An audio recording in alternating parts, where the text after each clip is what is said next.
Iċ-Ċilen akkużat bi frodi u ħasil ta' flus f'każ li laħħaq il-$100 miljun u lilu għal dawn l-aħħar ġimagħtejn fil-kustodja tal-Pulizija Maltija baqa' jinżamm taħt arrest. Dan sakemm il-prosekuzzjoni tipprovdi l-ispjegazzjonijiet kollha mitluba mid-difiża waqt it-tieni seduta it-tlieta filgħodu.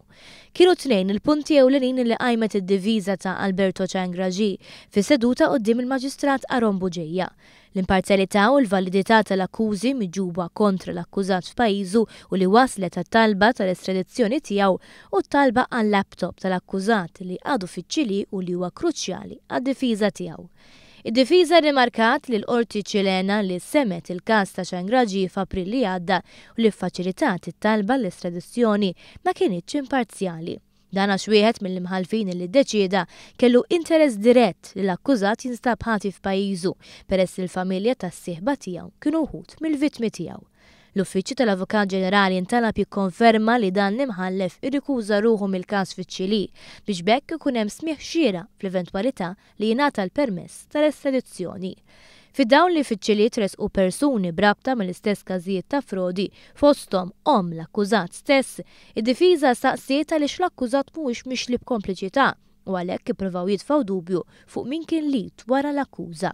Dan fil-waqt li notaw li l-akkużi li ntalbet l-estradizzjoni għalihom f'Ġunju li għadda daħlu fis-seħħ fil-liġi taċ-Ċili wara li Ciangraghi tressaq il-qorti.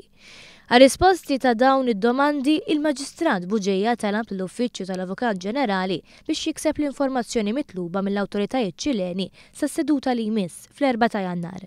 Dan peress li talba l-estradizzjoni għandha tinqata' fi żmien xahrejn.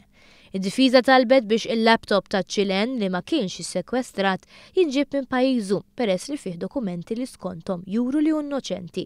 Qabel jaċċetta din it-talba l-Maġistrat Buġejja talab għal ġustifikazzjoni mill-awtoritajiet Ċileni għaliex il-laptop tħalla fil-possess tal-akkużat fid-dawn tan-natura tal-akkużi u l-akkużat kien taħt libertà proviżorja f'pajjiżu fejn seta' faċilment ibabas l-evidenza. L-akkużat der kalm ħafna u tkellem b'edukazzjoni jekk jintbagħat lura f'pajjiżu u jista' jeħels 20 sena ħabs u għal darb'oħra ttieħed mill-awla taħt arrest peress li r-reġistru mhux jaċċetta somma ta' €100,000 depożitu fi flus kontanti.